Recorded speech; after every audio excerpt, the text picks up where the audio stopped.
Здравствуйте, дорогие наши любимые читатели и прихожане.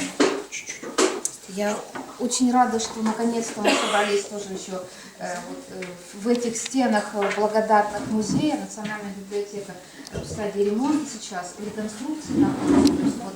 И спасибо огромное сотрудникам музея, что нам, так скажем, позволяют быть в своих стенах. Ну и так как я представляю Национальную библиотеку, конечно же, я без представления обзора наших книг, которые посвящены теме божественной литургии, я, конечно же, не могу обойтись. И поэтому я буквально кратенько просто вам расскажу, какие... Вот здесь я по столам немножко разложила те журналы и книги, которые вы можете прочитать по вот этой теме. Библиотека всегда рада вас видеть и вот эту литературу вам дать, но прежде, конечно, стать надо читателем библиотеки и записать на формуляр свой, знаете, порядки библиотеки, то есть вот это возможно. А так я буквально очень в двух словах пробегусь, что я могу здесь вам предложить по нашей теме. Ну, прежде всего, конечно, книги, вот, например, вот сейчас идет пост, вот в помощь кающейся есть такая книга «Крещение вашего ребенка». Кто-то, может быть, уже стал бабушками, мамами, вот, то есть можно посмотреть вообще о таинствах православной церкви, какие они бывают, что входит, что какие можно делать. Вот подготовка к исповеди. Как надо правильно подготовиться, чтобы пройти причастие. Вот. Но хочу остановиться, это вот малая часть, которая у нас в книге представлена в библиотеке, и хочу остановиться именно по вот нашей, скажем, теме литургии. Понятно, что нам расскажет духовный смысл, а я чисто практическая, что входит в божественную литургию. Я вам очень хочу представить, вот такая есть журнал, вы наверняка знаете, «Фома», да? Журнал для сомневающихся, и название соответствующее, да? «Фома». Так вот, очень замечательная есть рубрика. По столам я вот раскрыла именно на тех местах, где эта рубрика зафиксирована. Рубрика называется «Суть вещей». Суть вещей очень важная, скажем. То есть мы не все же знаем назначение предметов, которые используются в литургии. Да? Но вот, например, литийница. Вот, то есть описание, что, как, зачем, к чему используется, в каких случаях, где. Вот у меня все время бабушка говорила, на канон поставь, что такое канон. То есть вот здесь я вот теперь уже понимаю, что это такое. Вот это все описано. Есть два журнала, я вам представила, на примере двух храмов, но вот Морской в Петербурге, который находится. Представляем мы себе храмы, да, храмовое строительство, храмовое убранство, да, что где находится. Вот, например, в Фоме в майском номере за 18 год есть вот Морской собор в Петербурге и все, история, понятно, что история этого собора, вот та и современная, вот, и где все, что находится. Вот прямо можно здесь увидеть храм, скажем так, в разрезе. Что где, то есть это очень важно для христианина знать, и где можно стоять, или в каких местах, скажем, расположены те или иные иконы. Вот там дальше по столам тоже можете пройтись. Вот венцы для брачующихся, да, вот, можно так подняться. Вот, брачные венцы тоже, да, что они обозначают, какие там есть свои тонкости, то есть, вот такое. Божественные сосуды, например, кадила. Мы представляем себе кадила, видели прекрасно, да? Вот. Ну вот что с чем, вот так скажем, вот описание, где что используется. Следующее, вот, церковное масло. Церковное масло. То есть посмотрите, да, очень интересная рубрика, которая разъясняет нам тонкости вот этого богослужебного, так скажем, может быть, некрасивого процесса, что, зачем следует. Поэтому журналы, к сожалению, не выдаются у нас в зале периодики, так как, потому что они в единственном экземпляре. Можно прийти, у нас можно сделать копию, да. Вот. Находимся мы на Орджоникидзе 10, совсем близко вот от этого места, буквально подняться через 2 дома, через перекресток. Можно все. Книги можно будет, ну, при наличии, конечно, читательского билета, можно взять домой. Вот. Спасибо вам огромное. Я буду очень рада видеть. Вот, и моя, скажем, обзор будет вам полезен, где-то поможет. Спасибо вам огромное.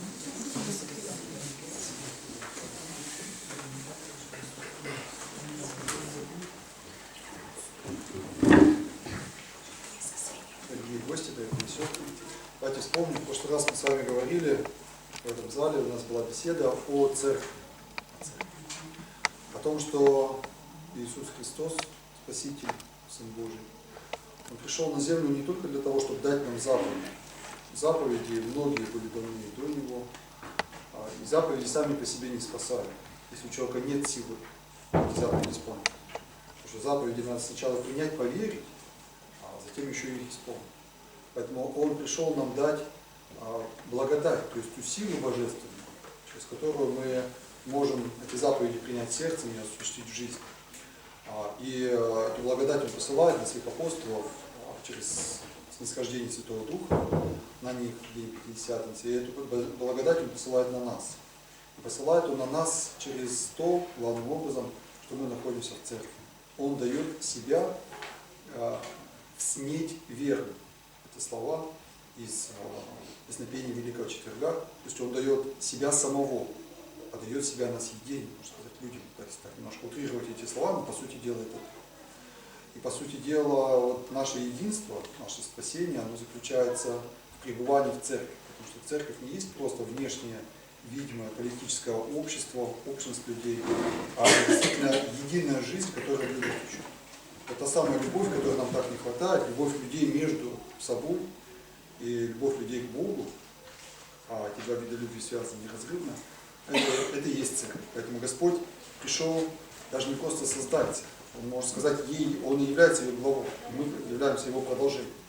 И в этом смысле православие даже не является религией.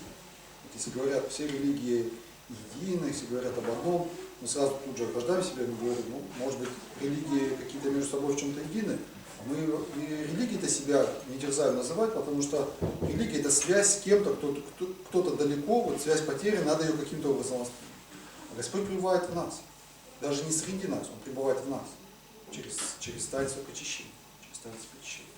Вот, я показывал в прошлый раз, вам не советовал познакомиться с этой книгой, я повторю несколько строчек из нее. «Христианство нет без церкви», архимандрит Палладион Троицкий, сейчас прославленный как священномученик. Таинство причащения – вот единение со Христом, и, следовательно, источник духовной жизни. Именно таинство причащения соединяет людей с Богом и тем самым объединяет друг с другом. Святой Киприан Карфагенский пишет: «Многие зерна вместе собранные, смолотые и замешанные образуют один хлеб. Так и мы во Христе, в котором есть небесный хлеб, мы видим одно тело, в котором связано и соединено наше множество». Совершенно логично, что тема сегодняшнего нашего разговора, в продолжении нашего прошлого разговора о любви, о единстве, о церкви, является божественной литургией. То есть то таинство, то богослужение, в котором воплощена эта великая тайна, что Господь материю этого мира делает самим собой, соединяется хлеб и вино, становится телом Христом, и принимая их, причащаясь их, мы соединяемся с Ним, соединяемся друг с другом.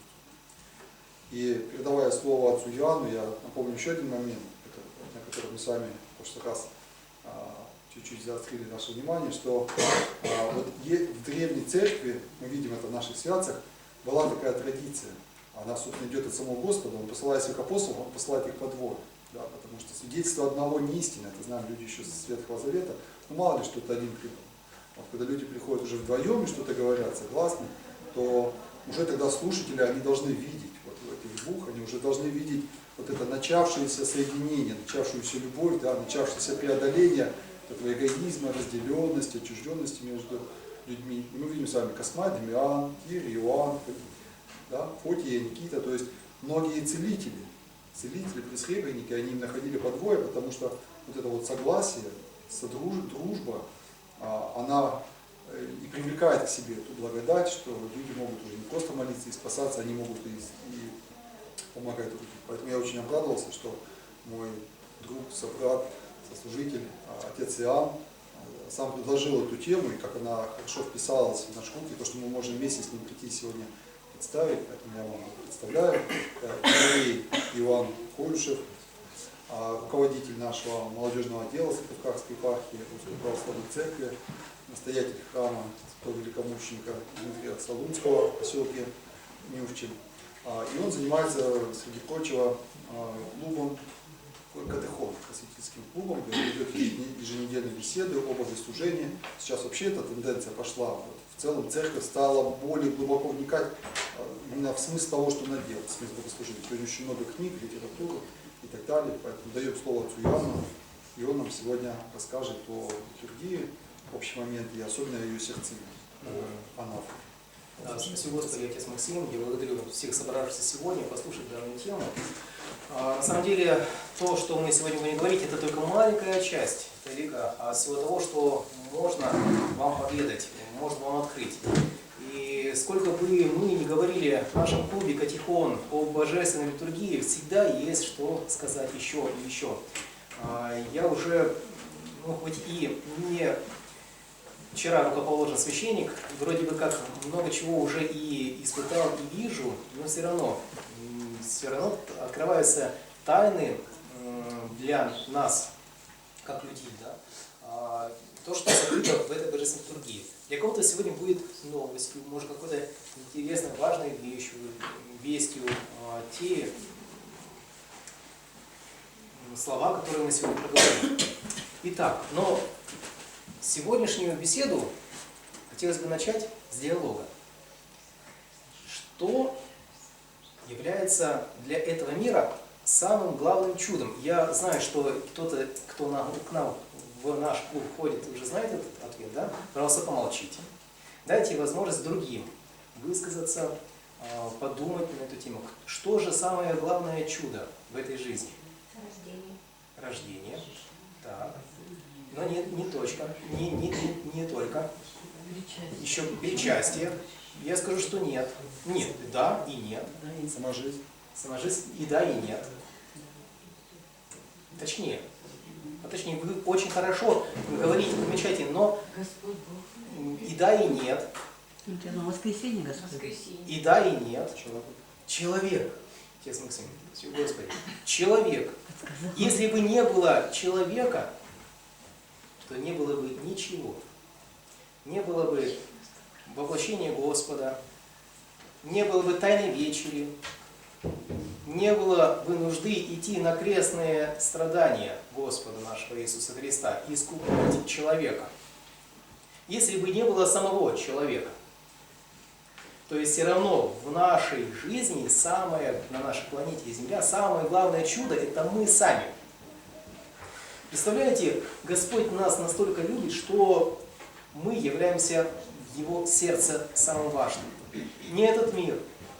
Вы же помните сотворение мира, когда человек является венцом творения, головой творения. Да, мы будем сегодня говорить как Максим сегодня сказал, да, о сердце нашего богослужения, о анафоре, претворении тела и крови Христовых. Но перед этим хотелось бы немножко рассказать свой личный опыт. Это на самом деле очень важно оказалось. Отцу Максиму обратились с такими комментариями, что отец Максим, вы взяли большую тему, божественная литургия, широкая тема. Давайте немножко определитесь, что вы хотели бы рассказать. Вот мне бы, как говорит автор данного текста, было бы интересно услышать ваш личный опыт переживания божественной литургии. Как вы чувствуете, что вы имеете при этом, когда происходит божественная литургия? Подготовка, может быть, либо что было до этого, до принятия священного сана. Так вот, я бы хотел задать этот вопрос отцу Максиму и рассказать свое тоже видение по этому. Отец Максим, можно я сначала расскажу, а потом вам передам слово, да? Я до того, как стал диаконом, с отцом Максимом мы были диаконами ну, скажем так, долгое время. На самом деле это может быть и недолгое, вот, но не один день и не 2 года. Вот, примерно 3. Но все равно у нас есть свой тоже личный опыт литургии в этом сане. Я вам скажу, что действительно это отличительная особенность. Господь мне открылся следующим образом. Когда я был пытливого ума, ну, я сейчас тоже остаюсь таковым, но все равно тогда было больше во мне такого, чтобы проверить опытным путем, правильно ли это так делать, действует, либо нет. Так вот, я заметил то, что диакона потребляет чашу после литургии, то, что когда ты потребляешь чашу, меняется вкус самого вещества. Точнее, когда ты сам причащаешься, уже меняется вкус, нежели это вещество, которое было до этого. Хорошо, я подумал, так, сделаю точно так же все. Все смешаю. Вот как оно есть на литургии в чаше Христовой, но вот оно будет здесь. Я налью воды столько же, сколько и в вине в чашечку. Я возьму такой же хлеб, просфорку, и попробую. На самом деле, другой даже вкус, другая консистенция, другое все. Все другое. Вроде бы, казалось бы, такие же вещества, но все равно что-то другое.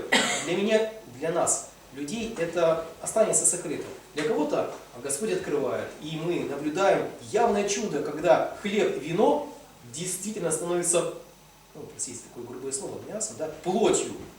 Действительно кровью и действительно плотью, сердечной мышцей. Мы говорим сегодня о сердце. Сердце наше Господь. И для Господа мы являемся Его сердцем. Вам проповедую еще интересное, редко кому говорю, сегодня тот самый день. До того, когда я еще был диаконом даже, я как-то раз, причащаясь, вкушая тело Христова, на лжице, мне дают его, и я чувствую, что там не хлеб, там что-то другое. Я кушаю что-то другое. Но я знаю, когда я кусаю хлеб, что он, ну, вы же знаете сами, да, когда сами кушаете хлеб, но там что-то другое. Там что-то другое, такое же плотное, как материя, такое же, но другого вкуса, да. Господь открывается, может быть, по-другому, да, другого вкуса, но все равно ты кушаешь что-то другое. Иногда я вкушаю действительно, как будто бы это хлеб и вино, да, но веруя, что это истинное тело и кровь Христова. Но иногда Господь ей открывается по-другому. В священнической же практике сейчас у меня на самом деле более все глубоко и без раздумывания на самом деле подходим мы к хлебу и вину, которое предлагается нам как истинным телом и кровью Христовым. Это уже не поддается никакому сомнению даже. Господь и не дает нам, чтобы мы были, простите за такое слово, каннибалами, да, чтобы у нас не было такого явного вкушения в крови и явного вкушения плоти, даже человеческой, не то что человеческой, животной. Вот, поэтому Господь под видом хлеба и вина дает нам истинное тело и кровь Христовы. Как сказал наш владыка, еще задолго до священнического сана я усвоил этот урок, что для того, чтобы иногда помочь человеку выжить, нужно сделать переливание крови. Переливание крови. И в наших венах, так как мы люди погибающие от греха, кто у нас может избавить от всего греха? Только Господь. Должна течь божественная кровь. То, что нас может оживотворить. Это действительно для меня является важным, и без этого я не мыслю своего священнического сана. Это является центральным для любого христианина причастие тела и крови Христовых. Отец Максим, пожалуйста, тоже поведайте нам, может, какие-то сокровенные свои чувства, такие явления, да, в своей жизни, таинственные. Может, вы не рассказывали, а нам, может, вы хотите рассказать. До того, как я еще вошел в церковь уже через личное покаяние, я уже имел свой определенный молитвенный опыт. Вот мне один человек, который уже был внутри, так сказать, христианской жизни, сказал очень простые слова, которые я бы сегодня повторил полностью, двумя руками, как призвавшись под ними. Не рассказывал вот ничего умного, многого, просто сказал, что выше этого нет ничего на земле. поскольку человек тот слов на ветер не бросал, и такие слова так просто не произносят между делом, то меня это впечатлило, я задумался, что же такое причастие, выше чего нет ничего нельзя. То есть спустя некоторое время, там, через некоторые скорби, но через определенную жизненную ситуацию я пришел вот, впервые на исповедь, впервые пришел к очищению, еще до конца, может быть, не понимаю, до конца это понять невозможно. Если кто-то скажет, что он до конца понимает тайну причастия, то это будет ложь, потому что это будет любовь, и любовь она бесконечна. Вот. Я вот прекрасно помню тот вот вечер того дня, когда мы стоим на улице, мы разговариваем с братом, и он мне задает какие-то вопросы, а я слушаю их, и я удивляюсь, как можно так много говорить, потому что в душе тишина. Вот это очень важно, различать тишина и пустота. Не пустота, там не пусто, там тихо. Тихо. Вот все душевные силы, они, знаете, они в каком-то благоговейном молчании. Вот нет никакой тревоги. Вот если прислушаться к себе, у нас постоянно есть какой-то, куда-то надо успеть, что-то надо думать, вот это не забыть. А там вот полная тишина. И он даже спрашивает, ты почему сегодня такой какой-то необычный? Но он понял это потом, спустя уже некоторое время. Вот это, и это состояние очень хорошо помню. Оно даже сейчас бывает нечасто. Оно приходит, оно возвращается, но надо сказать нечасто. И второй момент, который я еще хочу сказать, из личного опыта, это сила, которую ты получаешь. Вот спортсмен, безусловно, он на тренировке устает, он не может не устать. Он отдает силу, но получает взамен большую силу. Да? Он устает и становится сильнее. Если он не будет тренироваться, не будет себя нагружать, то он потеряет свою силу. И также, отвечая на вопрос, вот, который девушка ВКонтакте нам стационарно написала, это как священник может так вот часто причащаться. Не наступает ли выгорание? То я хочу сказать, что ты действительно ты даешь силы, время на подготовку, ты рано ложишься, рано встаешь, ты много чего из-за этого не успеваешь. А ты чисто физически устаешь, да? Ноги устают, там, спина устает, голова устает, но ты получаешь силу, ты получаешь вот эту женскую силу. И особенно это чувствуешь, когда тебе надо не просто совершить литургию и отдыхать, а когда тебе надо куда-то идти. Когда у тебя весь день впереди, весь день на ногах, на людях, и от твоих слов много зависит. И ты понимаешь, что ты можешь сказать слово силы. Ты можешь просто сказать от ума. Вот я это знаю, я это скажу. Но вот такой точности, такой глубины, такого вдохновения, такой целостности внутренней, как после литургии никогда не было. Поэтому я всегда радуюсь, когда день, хоть сколько раз он перегружен, хоть это в поездке, где-то надо рано утром с поезда там идти. Но если в начале этого дня есть возможность совершить божественную литургию, я всегда стараюсь это делать, потому что я знаю, что сила, которую ты получишь, она действительно больше, чем то, что ты. Третье, последнее со своего опыта, хочу сказать, вот этим летом была такая возможность сравнить свое состояние. Обычно тут в городской жизни ведь не все наполнены чем-то, разными событиями, и их очень сложно сравнить между собой.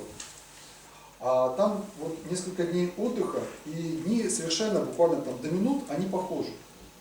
И вот просто в один день, посреди недели, так получилось, был какой-то праздник, я иду в храм, и это было у нас в нашей службе, в Печоре, там где живут родители, и я совершаю службу литургии. Я весь день удивляюсь тому, хотя нет никаких других дел, что поет сердце, вот оно весь день поет. Тебе не надо ничего специально делать, не надо ничего специально читать, выступать, с кем-то разговаривать. Ты просто весь день слушаешь пение своего сердца. И молчишь, и тебе хорошо. Тебе хорошо. У тебя нет никаких вопросов, недоумений. Оно действительно, вот сам ритм сердца, это капец. И потом следующий день точно такой же, вот по распорядку, исключая эту службу. Я удивляюсь совершенно иному состоянию сердца. Вот вроде все так же, выспался так же, и там, обед такой же, и погода точно такая же, и люди вокруг точно такие же. А сердце молчит. Более того, оно не только молчит, оно вот скукоживается, знаете, оно где-то, что ты начинаешь вот ворчать, спорить, ссориться. Вот тогда это прям было открыто и показано, как, оказывается, отличается человеческое сердце с литургией и песней. Я тогда взмолился, Господи, ну как же вот настанет год, неужели я всего лишь 2 раза в неделю буду служить литургию? Может быть, можно так, чтобы это было чаще? Господи, если это возможно, то соверши. Через 2 недели я получаю указ, потому что надо служить в таком храме, где есть возможность, и в силу распорядка, и там других перемен, уже не 2 раза в неделю служить, а 4 раза. Я чудеса и безмерно благодарен за такой подарок, за такую возможность, так часто служить божественно. Спасибо, Господи, за такое откровение. На самом деле, это я подтверждаю каждое слово. Сегодня я вам скажу тоже такую небольшую тайну, открою. Сию тайну только сказал своей супруге. Вообще, на самом деле, я самым сокровенным делюсь только со своей супругой, но, видимо, с вами тоже. Это нужно поделиться. Я сегодня пришел на литургию совершенно дебелого ума, так сказать, не понимая вообще, что происходит, не вникая, точнее, я старался всеми своими фибрами души и ума читать тексты, мы о нем тоже будем сегодня говорить, анафоры, да, литургии, но я не понимал смысла, это не было в моих силах. Вчера я служил литургию, и у меня такая была возвышенность, ох, здорово, я читал, и прям сердце ликовало, радовался, сегодня же по-другому. Я был, ну, как деревяшка, ничего не понимал. Но когда подошел такой момент анафоры, о котором мы сегодня будем говорить, произошла перемена во мне. Не могу объяснить как. То, что я читал, уже находило отголосок и в сердце, и в уме. То есть Господь преображает. Я до этого просил Господа: Господи, это не для смеха я говорю, это действительно так и было. Господи, ну, измени состояние мое. Я не могу ничего сделать. Я хочу, чтобы я что-то понимал, но я не могу ничего понять. И вдруг к моменту причастия, точнее преклонения тела и крови Христовых, во мне происходит потрясающее. Я начинаю понимать, ясно осмыслять этот текст, который я не мог никак освоить. Я читал последования до этого, молитвы определенные. Ничего, все мимо. Не цеплялся за эти слова. А тут все впитываешь. Господь тебе дает. И когда ты уже причастился, утвердился в том, что, как отец Максим правильно говорит, то, что тебя Господь преобразил, и твой день тоже преображает. Я до этого думал, ну как я буду перед вами выступать сейчас? Я же ничего не понимаю. Нет во мне такого, чтобы вам что-то сказать. И Господь открывает, что нужно сказать, как нужно поступить. Господь дает, только Бог. Вот подходя к тому, что обратимся мы сейчас к Евангелию, да, почитаем эти строки, к тому, что Христос говорит о себе. Вот, нужно сказать, что были среди учеников Его те, которые не воспринимали Христа как Мессию, как того самого, кто бы избавил нас от греха. Вот, мы сейчас это все прочитаем, и вы поймете, что чаще всего, вот обратимся к своему сердцу, мы, одебелевшие умом, не до конца понимая некоторые вещи, приступаем к этому таинству, и может Господь иногда своей властью разрешить, как это сделал апостолом. Остальные же ушли, не найдя в себе отголосок тех слов, которые Господь говорит. Итак, Господь говорит: старайтесь не о пище тленной, но о пище, пребывающей в жизнь вечную, которую даст вам Сын Человеческий. Ибо на нем положил печать свою Отец Бог. Итак, сказали ему: что нам делать, чтобы творить дела Божии? И Иисус сказал им в ответ: вот дело Божие, чтобы вы веровали в того, кого Он послал. На это сказали ему: какое же ты дашь знамение, чтобы мы увидели и поверили тебе? Что ты делаешь? Отцы наши ели ману в пустыне, как написано, хлеб с неба дал им есть. Иисус же сказал им: истинно, истинно говорю вам, не Моисей дал вам хлеб с неба, а Отец мой дает вам истинный хлеб с небес. Ибо хлеб Божий есть тот, который исходит с небес и дает жизнь миру. На это сказали ему: Господи, подавай нам всегда такой хлеб. И Иисус же сказал им: я есть хлеб жизни. Приходящий ко мне не будет алкать, и верующий в меня не будет жаждать. Сие говорил он в синагоге, уча в Капернауме. Многие из учеников его, слыша то, говорили: какие странные слова, кто может это слушать? С этого времени многие из учеников его отошли от него и уже не ходили с ним. Тогда Иисус сказал 12: не хотите ли и вы отойти? Симон Петр отвечал ему: Господи, кому нам идти? Ты имеешь глаголы вечной жизни, и мы уверовали и познали, что Ты, Христос, Сын Бога живого. Это Евангелие от Иоанна. Евангелист Иоанн очень подробно описывает о том хлебе, который нам дает Господь. Вы, наверное, читали молитву «Отче наш». Все знают ее. Есть такие строки: «Хлеб наш насущный дай нам на сей день». Донесь, церковнославянский, на сей день. Вот многие святые говорят, что тот самый хлеб насущный – это тело и кровь Христовы, плоть Господа нашего Иисуса Христа, которую мы должны вкушать. Хлеб наш насущный дай нам на сей день. Отец Максим тоже об этом сказал. Господи, хочу чаще причащаться. Я вижу в этом, что я изменяюсь. Ты действуешь во мне. Хлеб наш насущный дай нам на сей день. А потом уже тот хлеб, который у нас на столе дома, он уже вторичный. А первый, самый главный, который нас вводит в Царство Небесное, есть тело и кровь Господа нашего Иисуса Христа. На самом деле, да, по полной мере и мы не можем вместить те слова, которые говорит Христос о себе. Отец Максим, как вы вот думаете, был ли бы соблазном для вас или вообще для нас всех такое, когда, если бы мы были бы иудеями и бы не знали, что сотворил в дальнейшем Христос, вот, находясь в то время в иудейском сознании ветхозаветного человека, вот, мы бы, конечно, тяжело на самом деле, наверное, порассуждать, но все равно можно было бы такое сказать, что мы бы приняли Христа или были бы 12 учениками и теми, кто служил Господу. Не только в то время, даже сегодня, даже просто сказать слово «люблю» это уже страшно. Несколько дней назад мы разговаривали с женщиной, что-то она сама стала спрашивать про любовь, про семью, и потом говорит, знаете, а я сейчас, я знаю, что любовь это жизнь, но я не хочу, потому что как бы что-то интересное, что-то страшное, уже не страшно. Потому что сказать тебе «я тебя люблю», это значит взять всю боль человека, на самого себя. Это значит сказать ему по выражению владыки Антония Полита Сурожского, что ты никогда не умрешь. Сказать человеку, что ты тебя любит, это значит дать ему право на вот эту вещь, что если тебя любят, если ты любишь, значит ты уже причастен к этой вещи.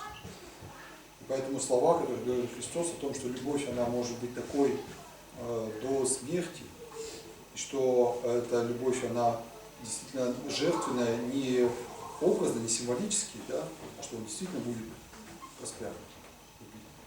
И что нам даст себя самого в смерти, то, естественно, очень, тогда уже многие люди отошли, потому что они понимали, что это не только любовь Бога к нам, это наша любовь к Нему.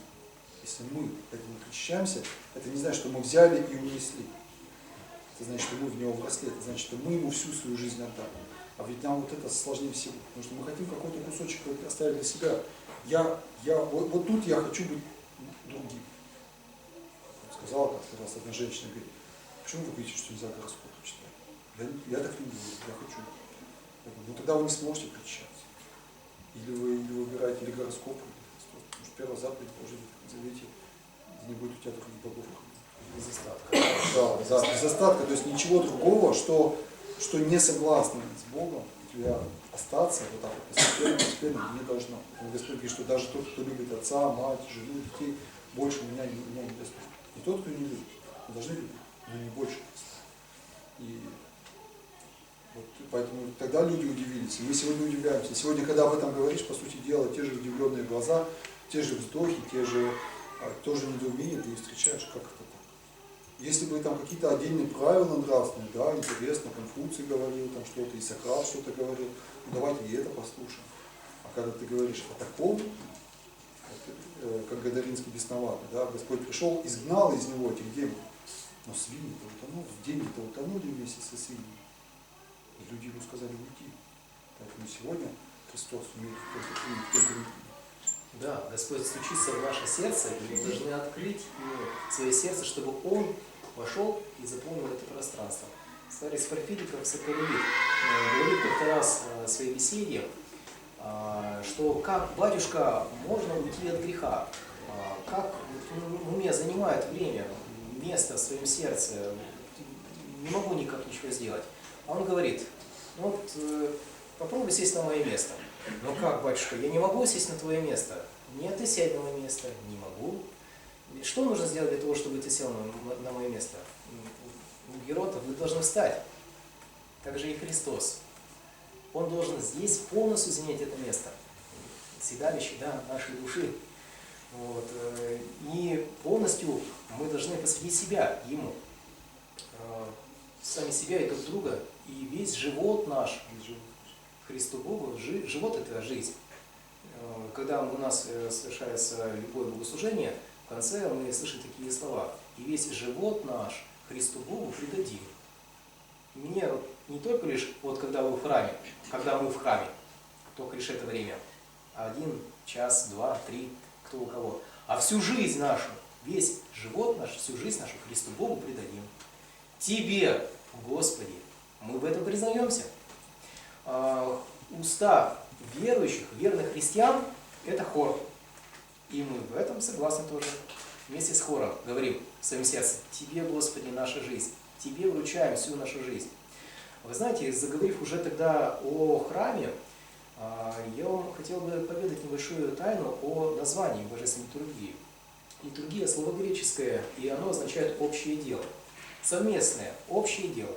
Происходит из греческого языка, да, тогда было это не только литургия, не только какое-то божественное действие, но и любое другое мероприятие. Вот, например, наверное, вы сейчас, то, что мы сейчас слушаем, да, литургия, общее дело, какое-то научение, либо уборка где-нибудь во дворе, либо общий труд, иными словами, общий труд. Это была бы литургия. Так вот, для чего мы приходим в храм? Разве для того, чтобы только лишь поставить свечи? Для того, чтобы попросить у Бога: Господи, дай здравие моим детям, близким, папе, отцу, матери, всем, за кого душа моя болит? Нет, это вторично. Первично совместное богослужение. Совместное, вместе. Есть такие слова, я очень часто привожу их на катехоне. Вы все их знаете, такая пословица, вообще доступно известная: с кем поведешься, того и наберешься. Царь Давид говорит в своих псалмах: с преподобием будешь, с мужем избран будешь, с неповинным неповинен будешь, а со строптивым развратишься. То есть нам важно, в каком обществе мы находимся. Мы не только мирские люди, и не только мир для нас важный. Мы и верные христиане. А как же я, если я не верный христиан, я не иду в храм? Где те люди, которые хотят войти в Царство Небесное? Они всеми фибрами своей души хотят войти в Царство Небесное. Да как же я ухожу от этого? Я наоборот буду идти к тем людям, которые вместе, я с ними хочу быть в Царстве Небесном, с Богом. С кем поведешься, того и наберешься. Так вот, мы идем в храм в первую очередь для того, чтобы быть вместе со всеми, всей общиной, всей церковью. Церковь – это не здание. Это сейчас у нас называешь слово церковь, да, и сразу же купола, крест, маковка, красивое убранство церкви. Церковь – это мы. Мы – тело Христово. Без нас, почему я говорил, первое чудо, самое главное чудо – это человек. Вот без нас ничего не будет. Мы самое главное в этой жизни. Мы. Для Бога важен каждый из нас. Но в общине мы должны разделять эту жизнь друг с другом. Это семья. Иными словами, общая жизнь – семья. Когда мы делимся и собой. И когда мы подходим к чаше Христовой, тогда мы всецело становимся той самой церковью. Парадоксально. Я никогда об этом не задумывался, но когда уже стал разбираться больше и больше, вгрызаться в этот гранит, да, науки о божественной литургии, литургике, для меня было парадоксально узнать. Сегодня за божественной литургией перечащался сам патриарх. Я вместе с ним. Отец Максим тоже перечащался. Чаша одна, Христова, но она, как и в Москве, одна, так и здесь одна. Мы причащаемся тела и крови Христовых, хотя находимся далеко-далеко-далеко друг от друга.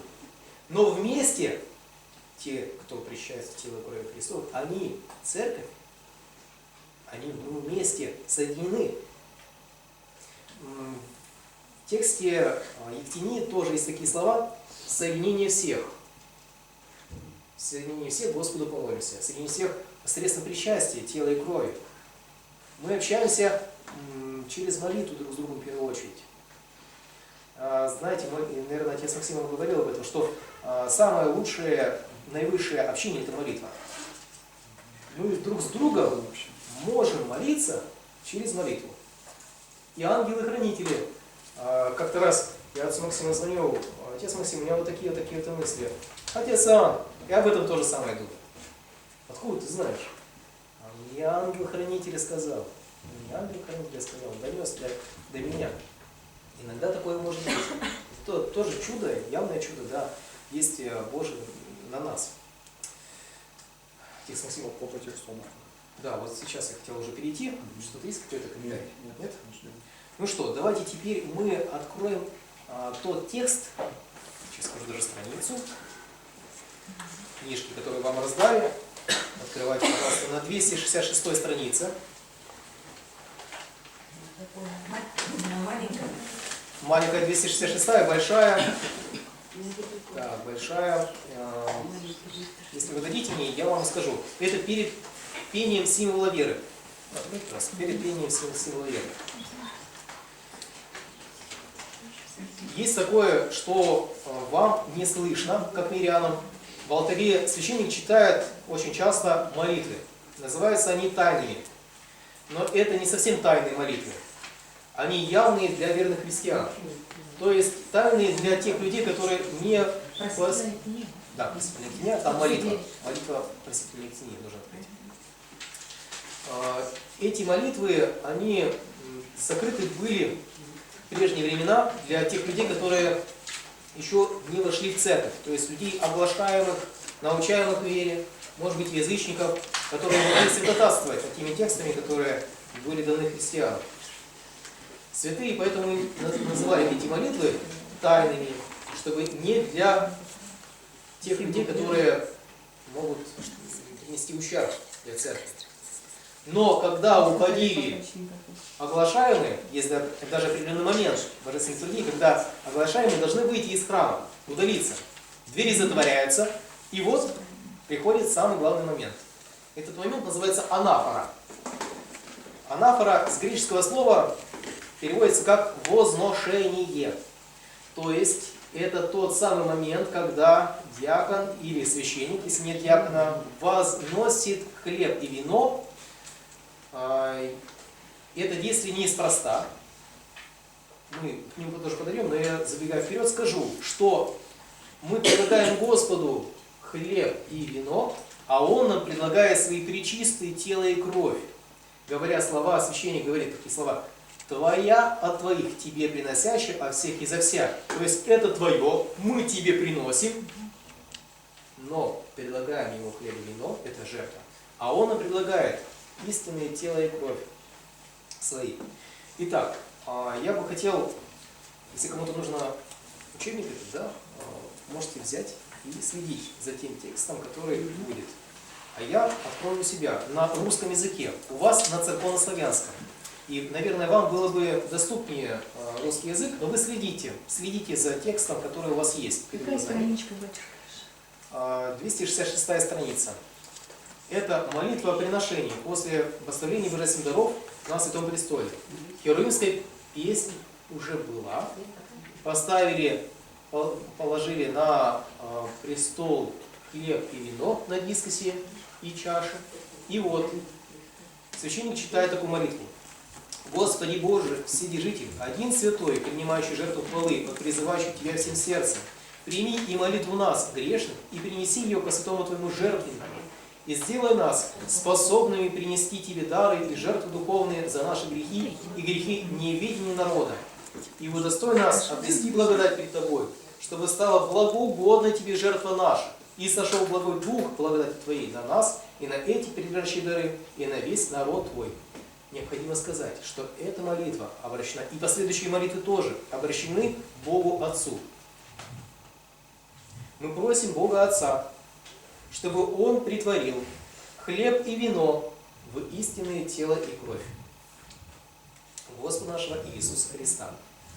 И после этого происходит возглас священника по милосердию единородного Сына Твоего, с которым благословен Ты со всесвятым, благим и животворящим Твоим Духом, ныне и всегда и во веки веков. Хор поет «Аминь». Священник очень часто обращается к народу с благословением. Благословение – это не просто жест. Благословение – это слова.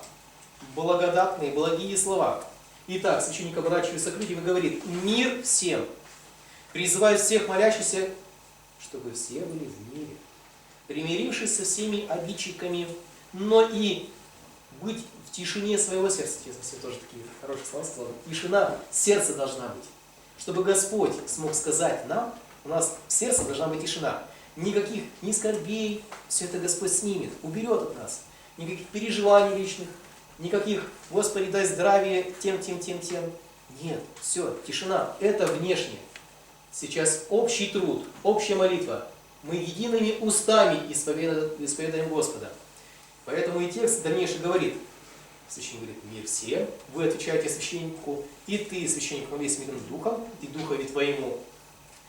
Возлюбим друг друга, чтобы в единомыслии исповедать Отца и Сына и Святого Духа, Троицу единосущную и нераздельную». В этот момент священники делают величайшее дело. Они говорят, что Христос посреди нас.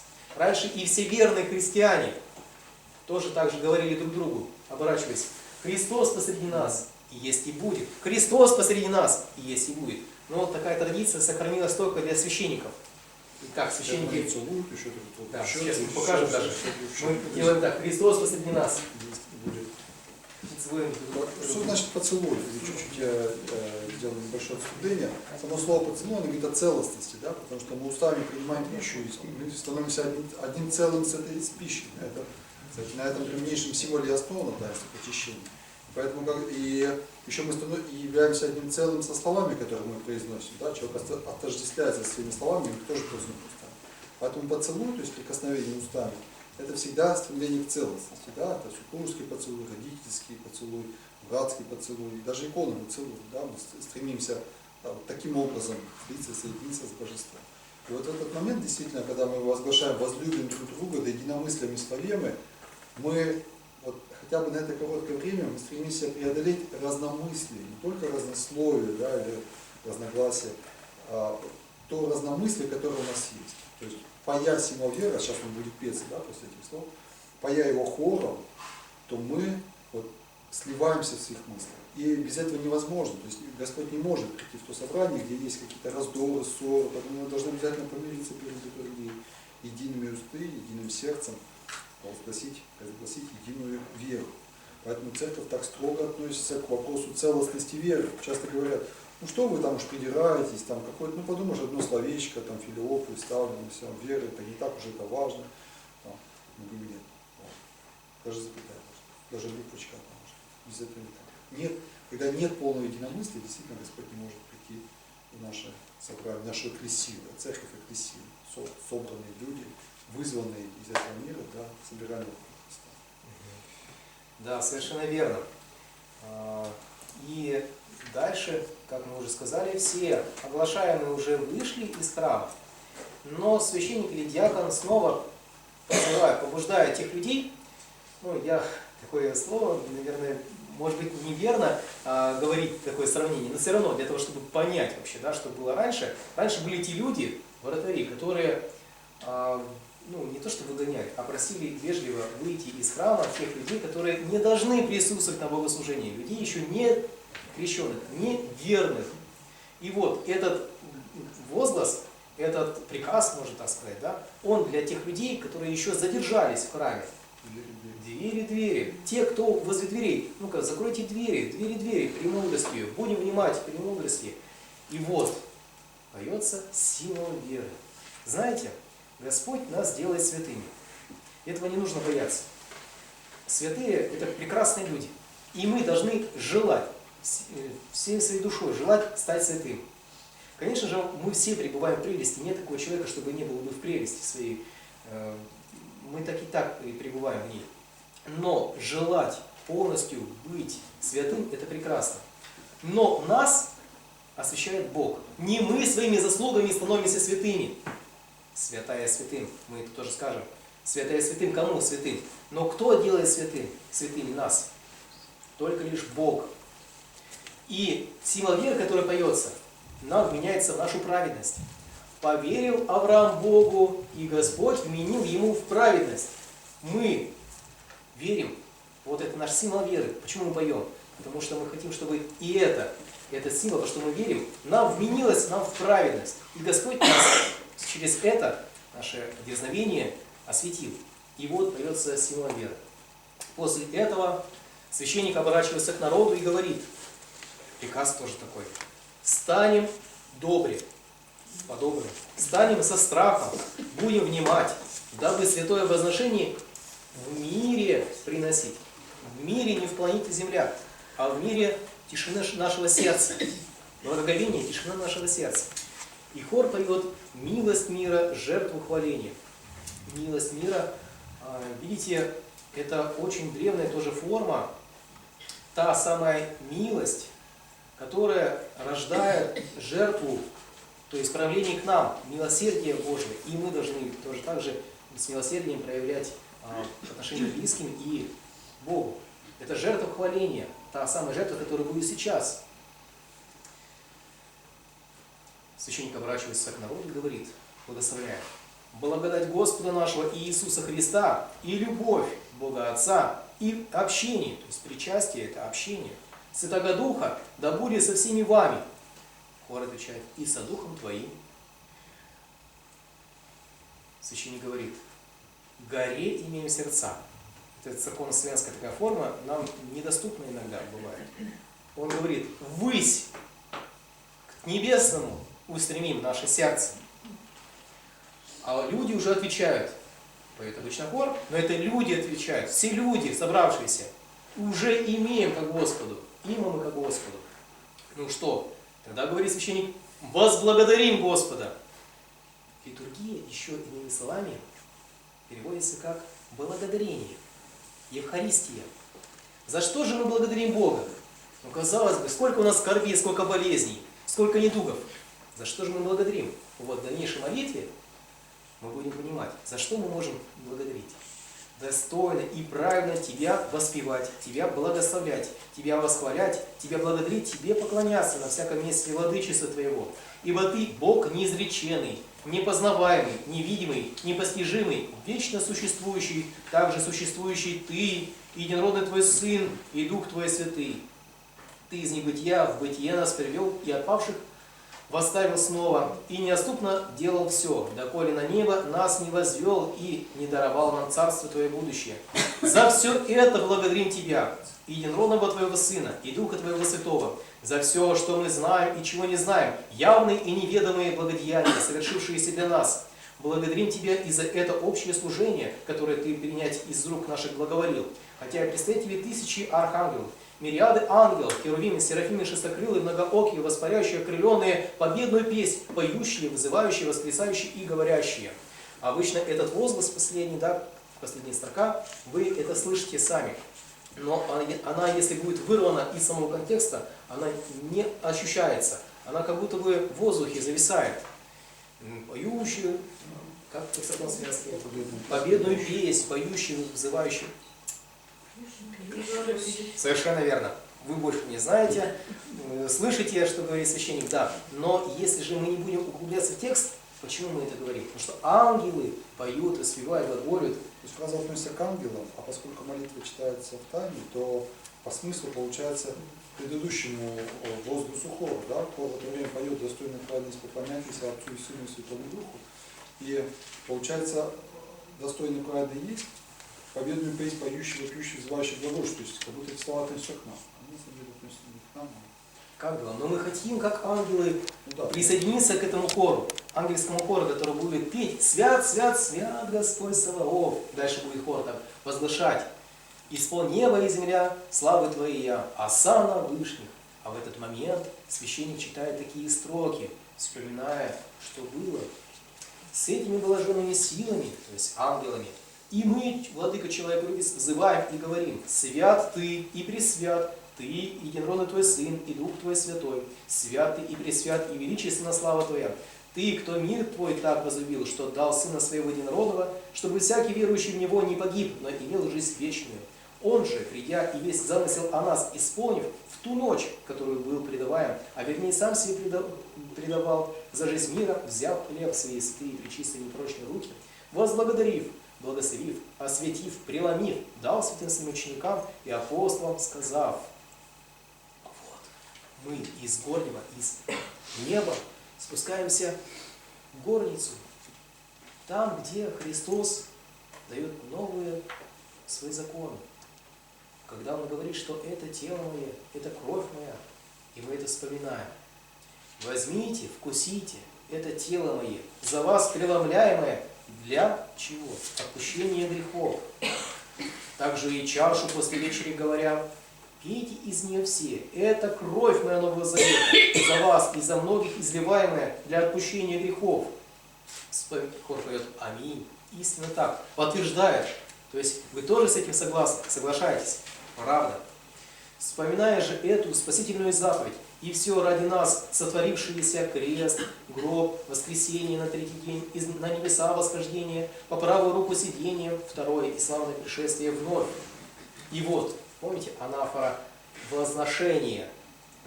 Если есть диакон, диакон берет дискос и чашу крестообразно и возносит хлеб и вино. Возносит со словами: «Твоя от твоих, тебе приносящие, а всех и за вся». Почему такое право дается диакону, а не священнику? Ведь это очень важный, таинственный момент. И смысл здесь непреложный. Потому что участвует в богослужении не только священник, но все христиане. Так как диакон, он взят из народа, и он все-таки ближе к народу. И в лице народа выступает диакон. Он возносит дискос и чашу, на котором хлеб и вино пока что, да, и предлагает Господу: «Твоя от твоих, тебе приносящая всех и за вся». Итак, молится дальше священник такими словами: «Еще приносим тебе это словесное и бескровное служение, и просим тебя, и молим, и умоляем, не спошли Духа Твоего Святого на нас и на эти предлежащие дары», освящает Дух Святой. Дальше молитва, которую мы будем читать, она была более поздней ставкой, которая вошла примерно в 17 веке. До этого не было, но она неплоха. Она, наоборот, нас побуждает сосредоточиться. Она помогает понять, что сейчас происходит. Не ты, священник, освящаешь, не ты, а Дух Святой. Господи, и же представя Твоего Духа, в 3 час апостол Твоим спаславый, того благи нет имеет нас, но обнови нас молящихся. По-русски будет так. Господи, представя Твоего Духа в 3 час, апостолом Твоим не спаславший, Его, благой, не отними от нас, но обнови нас, молящихся Тебе. Мы просим, чтобы Господь не спаслал на Своего Святого Духа, чтобы мы притворились хлеб и вино в истинные тело и кровь Господа нашего Иисуса Христа. И вот, после прочтения трижды этой молитвы мы подходим к очень важному моменту, когда все верные христиане становятся на колени, делают земной поклон. Священник перед этим диакон говорит: «Благослови, владыка, святой хлеб, и соделай хлеб сей драгоценным телом Христа Твоего», и делает крестное знамение над хлебом. Над хлебом делает крестное знамение священник. Дальше диакон говорит: «Благослови, владыка, святую чашу, а то, что в чаше сей драгоценной кровью Христа Твоего». Благослови, владыка, обоя, то есть все вместе, обоих, притворив Духом Твоим святым. Аминь, аминь, аминь, говорит диакон, подтверждая, что делается сейчас, происходит сейчас. Дальше диакон говорит такие важные слова. То есть момент присуществления, вот он здесь, и мы поэтому делаем земной поклон. Мы поэтому делаем здесь земной поклон. Диакон говорит: «Помяни, святой владыка, меня грешного». Да поменяет тебя Господь Бог во Царстве Своем всегда на веки веков. Аминь. Почему он так говорит? Потому что дальше будет вспоминаться вся церковь. В ранней христианской церкви в этот момент молились за всю небесную и земную церковь. Представляете, какое действие происходит? Вот были претворены хлеб и вино в истинное тело и кровь. То есть перед нами сейчас Христос. И мы перед Христом поминаем всю церковь. Но церковь, она не только земная. Невидимым образом перед нами предстают, точнее не предстают, а с нами вместе молятся святые ангелы и те святые угодники Божии, которые угодили. И мы их вспоминаем, перечисляем. Точнее, сначала молимся, такая молитва, что дабы, то есть эти дары, послужили они причащением, причащающейся трезвению души, прощению грехов, приобщению Святого Твоему Духу, в полноте Царства Небесного, дерзновению перед Тобой, не в суд или в осуждение.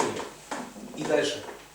Еще приносит тебе это словесное служение за вере почивших працев, отцов, патриархов, пророков, апостолов, проповедников, евангелистов, мучеников, исповедников, воздержников и во всяком духе праведном, вере скончавшейся, но изрядно, особенно о Пресвятой, Пречистой, Преблагословенной, славной Владычице нашей Богородицы Преснодевы Марии. То есть вы это слышите великолепно, да, что священник возносит такую молитву о Пресвятой Богородице, но она, то есть эта вот часть молитвы, она сопрягается с той частью о святых. Мы особенным чином почитаем Пресвятую Богородицу, особенно выделяем из среды святых, но наряду со святыми. Дальше будет священник произносить молитву, точнее просить Господа, чтобы и он помянул в своем царстве святой Иоанн Приорок, Предтечу, Крестителя. И тех святых, чью память совершаем. Почему так? Вроде бы и за них не нужно произносить, да, молитву какую-либо. Это древняя форма, которая сохранилась до нас, дошла до нас.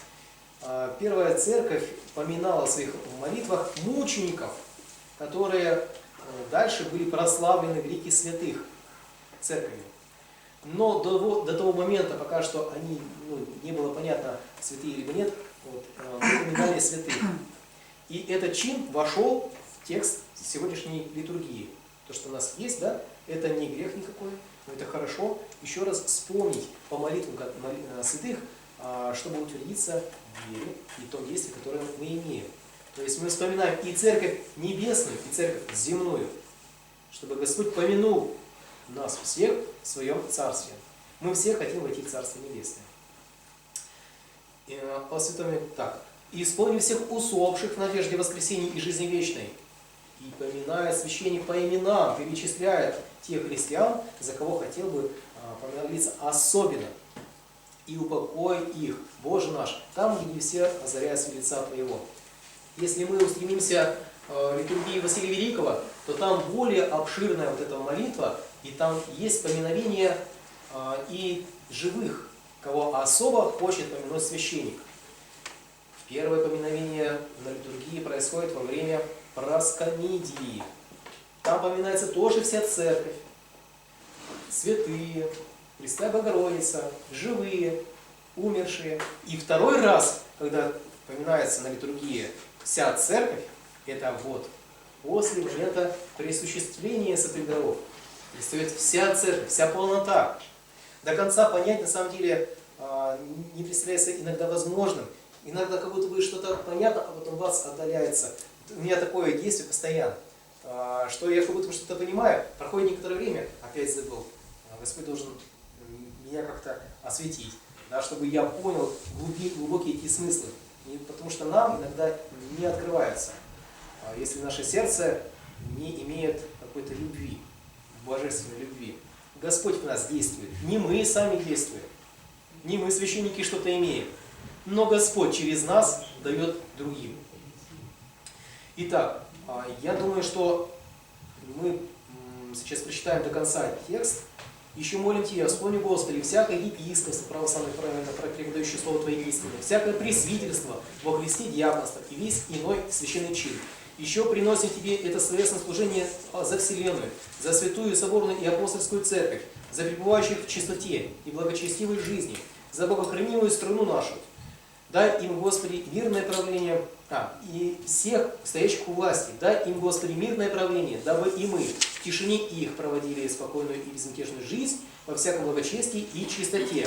И среди первых вспомни, Господи, великого Господина и отца нашего Кирилла, святейшего патриарха Московского и всей Руси, и Господина нашего Высокопреосвященнейшего Петерима, архиепископа Святокарского и Мизрянского, наш Высокопреосвященнейший Владыка, под кровом которого мы литургицаем. И все, которых дабы святым Твоим церквам в мире невредимыми, почитаемыми, здравыми, долгодействующими и правильно преподающими Слово Твое истины. Здесь хотел бы пояснить, что поминовение вслух патриарха и правящего архиерея он совершается несколько раз на Эктимье, на Великой, на Великом Входе. И вот в данный момент оно видимым образом выражает нашу принадлежность к церкви, что мы находимся с ними в согласии. Что у нас не просто какая-то отдельная община, которая сама по себе что-то делает. Мы вслух признаем своими господами, ну, то есть в административном отношении вышестоящими иерархами, епископа и патриарха. Вот сейчас это кажется банально и каких-то особых недоумений не вызывает. Но давайте вспомним 20-е годы, 30-е годы, когда после смерти патриарха Тихона стал вопрос о том, кто должен быть местоблюстителем, возник раскол в церкви. Многие люди, возник обдавленческий раскол. И вот тогда слушали очень внимательно, кого ты там произносишь, кому ты на самом деле относишься. И даже вот сегодня мне рассказывал несколько дней назад человек с Украины, он говорит, что вот когда у нас там совершают службу, и вот в тех храмах, которые относятся к Московскому патриархату, говорит, там иногда даже священник, вот, он старается не так как бы громко вслух эти имена произнести, то есть он их вроде произносит, он должен произнести, но он понимает, что там же и гонения происходят, да, и храмы отнимают. Вот, то есть там бывает, что это и вопрос жизни и смерти, принадлежности, понимаете, насколько это важно. И церковь, повторюсь, вопрос единства вероучения, вопрос единства канонических правил, вопрос подчинения, он очень важен, потому что это видимым образом реализуется то вот богослужебное, духовное единство, которое нам принес Господь. А на патриаршей службе, поминается предстоятель всех поместных церквей.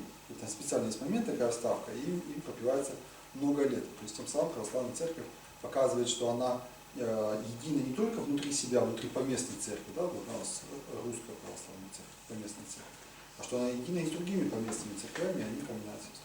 Вот, как вы знаете, к сожалению, сегодня у нас есть разногласия с некоторыми поместными церквями, нет, то есть прекращено молитвенное общение. Вот это, опять же, видимый знак тех разногласий, которые, к сожалению, в нашем мире входят, даже в том числе и в церковную жизнь разделяют.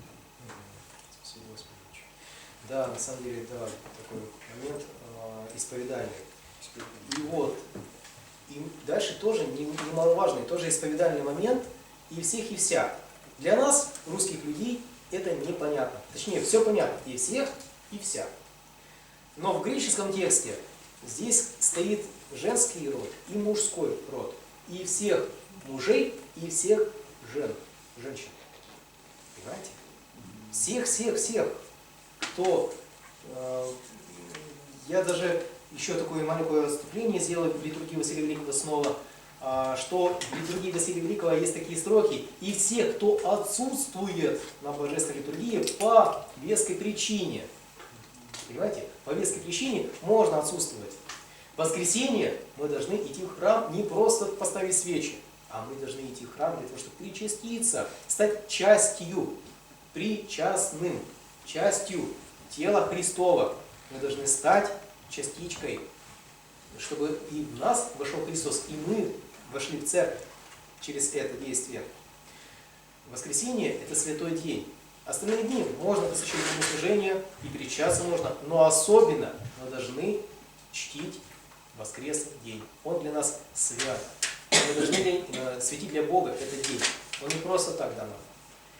Поэтому и встает вопрос о чистоте причастия. Мы выносим за рамки сегодняшнего нашего занятия этот вопрос. Как-то раз мы уже говорили, но если же кому-то интересно, я приглашаю... Да? Хорошо, очень хорошо. Да, немаловажный вопрос, но более подробно тогда мы поговорим на другом занятии. Я вас приглашаю на следующее наше занятие в Катехоне. Оно будет как раз таки говорить о том, как причащаться, как себя подготовить для того, чтобы причаститься телу и крови Христовой. Ведь не всегда те каноны, которые существуют, мы можем реально понести. Ну что, дальше пройдем по тексту. «И всех мужей, и всех жен, вспомни, Господи, и град наш, в котором живем, или селение, и всякий град, и страну, и веру живущих в них. Вспомни, Господи, плавающих, путешествующих, болящих, страждущих, плененных и о спасении их. Вспомни, Господи, приносящих пожертвования». Как важно, да? Приносить пожертвования. Или же творящих доброе во святых Твоих церквах. Или же строительство храма. Также упоминается здесь. «И помнящих о бедных, и на всех нас милости Твои не спошли». Вспомни, Господи, рабов Твоих, по именам, может, священник, вспомни, кого необходимо, кого хочет. «И дай нам едиными устами, единым сердцем славить и воспевать всесвященное и величественное имя Твое, Отца и Сына, и Святаго Духа, ныне и всегда, и во веки веков. Аминь». Священник оборачивается к народу и говорит: «И да будут милости великого Бога и Спасителя нашего, то есть Спаса нашего, Иисуса Христа, со всеми вами». И опять-таки люди говорят священнику: «И со Духом Твоим».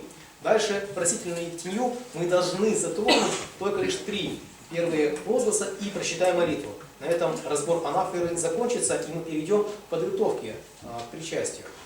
Итак, вся святые помянувшие паки и паки, миром Господу помолимся.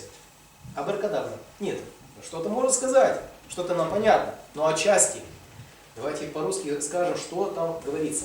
Всех святых помянувших, снова и снова в мире Господу помолимся. Тут непонятно, почему вспомним все святых. Да. Дело в том, что святые поминаются вот на той самой тайной молитве, священник берет еще раз календарь, святцы, и вот те святые памяти, которые приносятся на этот день. И не только те, после, которые вообще, и у нас тоже. Ну, в целом, но тут подразумевается, вот, ну, вообще-то да, все святые, то есть всех принадлежащих к церкви, но особо по именам поминаются тех память, которые выпадают на этот день. А вслух они не произносят, непонятно. Да. Всех святых, то есть всю церковь, всех святых по именам, которые мы произнесли, и веры, и умерших, и живых, и святых, всю церковь, всех святых помянувших, снова и снова в мире Господу помолимся. Господи помилуй. О принесенных и освященных святых дарах Господу помолимся. Господи помилуй. Дальше совсем высшая математика начинается. Это поэтический образ. Дальше вот то, что будет читаться, это поэтический образ. По-славянски он, я когда ладно, не буду говорить, сразу же переведу на русский язык. Так это человеколюбец Бог наш, и явля вас святых и небесных, мысленно сужертвенных, и бою благоухания духовника, вознеспослит нам божественную благодать, да, Святаго Духа. Помолимся. Да, а по-русски будет так.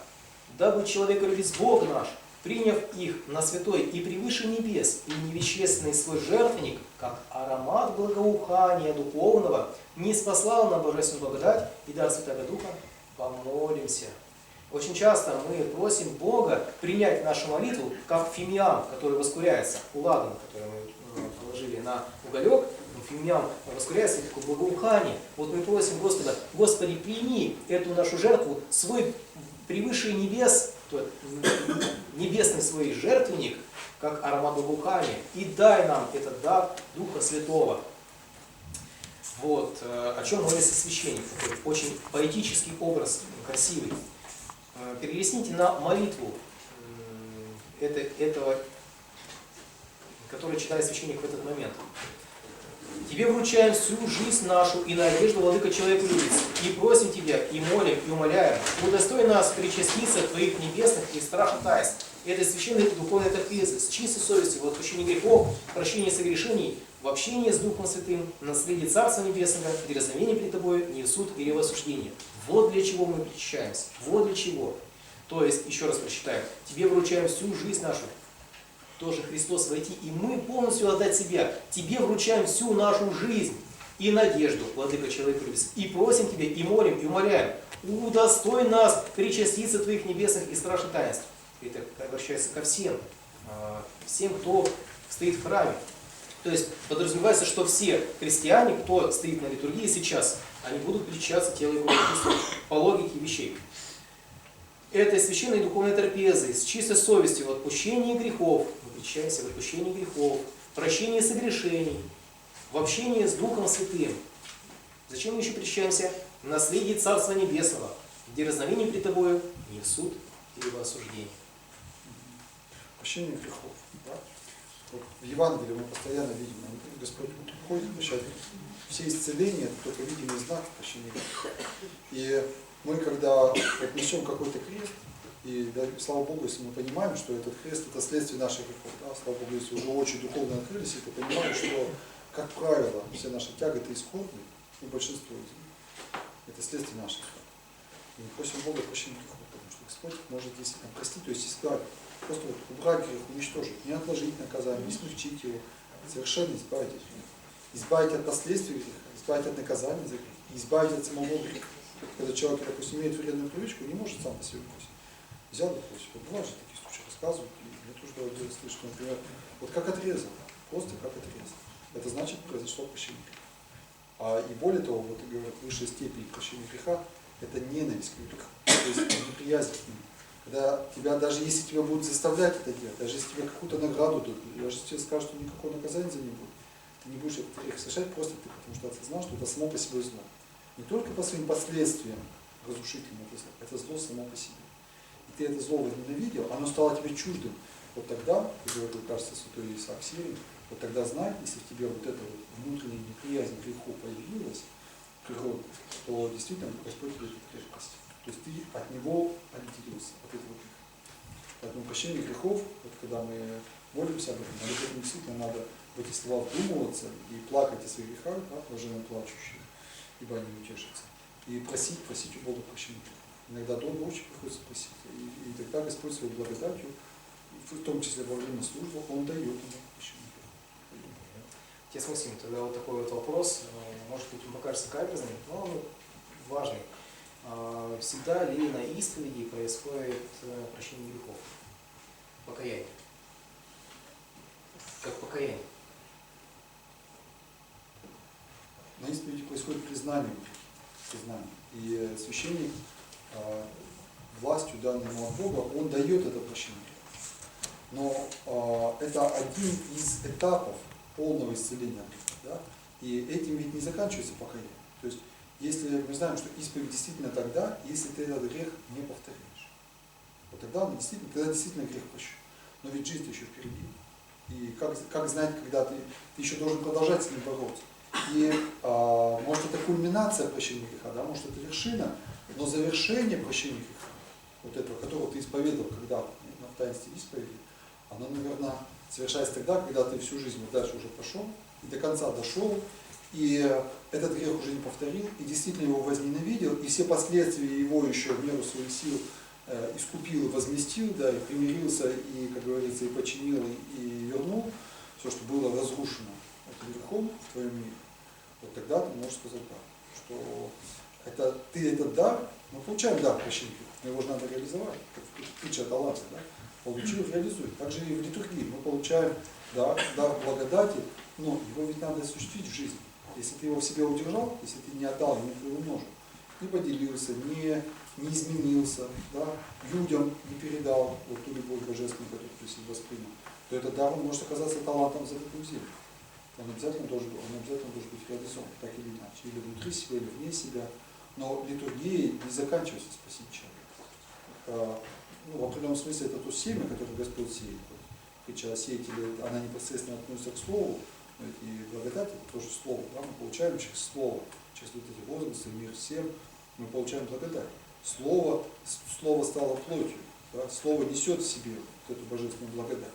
И когда священник говорит мир всем, он не просто убеждает, от себя говорит, давайте не будем ссориться, да, давайте не будем помнить зла. Он делает жест, и вот этим жестом, этими словами низ посылается, это надо очень твердо верить, что из алтаря через священника посылается божественная благодать. И в той мере, в которой мы чисты сердцем, и в той мере, в которой мы достойны принять благодать, эта благодать вселяется. И вот почему человек, даже ничего не понимающий в службе, да, и даже не достоявший на ней до конца, даже после зашедшего на 15 минут в храм, он говорит, вот как мне хорошо, вот я вышел, мне так легко, и дышится свободно, и как оказывается жизнь прекрасна, и прочее. Потому что Господь ему дал, влил благодать в его сердце, да, для того, чтобы показать, что вот твое место, это решение всех твоих проблем, оно здесь, приходи почаще. Поэтому нам надо, вот особенно к этим возгласам, и всем, Да. Участвовать. Нужно участвовать в литургии. Не просто быть на литургии, а участвовать. Мы участники жизни вечной. Мы все принадлежим к Царству Небесному. Только нужно прилагать иногда усилия. Да, мы тоже священники, мы тоже немощные. Мы тоже иногда не понимаем, что мы читаем, как я говорил о себе сегодня. Но Господь имеет власть давать Исполнять. Я божественная благодать всегда немощная облачущая, сподевающая восполняющая. Это слова молитвы, которые читаются по положению священника. Они говорят о том, что все мы немощны, да, если служа Богу, не служа Богу, мы немощны. Но если мы искренне стараемся, если мы искренне стремимся, да, вот как тот мы так, да, тоже будем грешны, Господь восполняет. Сколько бы нам не хватало, а нам не хватать будет всегда, потому что Бог все совершенны. Это и хорошо, что не хватает, потому что если бы все хватало, то мы не нуждались. Да, не было бы тогда смирения. Да. Он восполняет, если только мы искренне, если мы чистым сердцем, если мы не злоупотребляем его доверие, то он восполняет. И поэтому, когда мы говорим о подготовке к литургии, мы говорим, что мы, ну вот, дескать, как причастие, если там недостойно готовишься, да? И мы отвечаем, что достойной подготовки нет. И человек, который считает, что он достойно подготовился, то он как раз, собственно, и показывает свое недостоинство. Это как сегодня вот богатый юноша, да, все, я это все исполнил, вот на сегодняшнем иванском чтении, да, все это сохраняет вот эта вот самоуверенность. Вспоминаются слова святых, которые говорили, да я ни одной заповеди не исполнил, да поверьте, я ежедневно вот все, что увидел, все украл, со всякой встречной женщиной прелюбодействовал и так далее. Каждая заповедь мною нарушена по 1000 раз на дню. И вот эта самоуверенность юноши, да, что я все исполнил, и вот что я имею, вот это вот мое богатство, я с ним не расстанусь.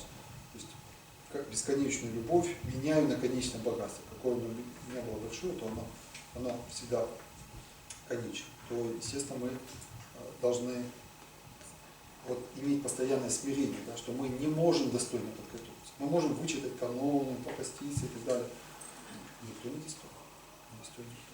Так как же на самом деле готовиться? Вопрос. Зачем тогда подготавливаться? Или же какой инструмент у меня? Вот, маленькая такая ремарочка, что мы должны желать. Да. Желать Христа в своем сердце, желать причаститься. Это самый главный повод, чтобы идти к чаше.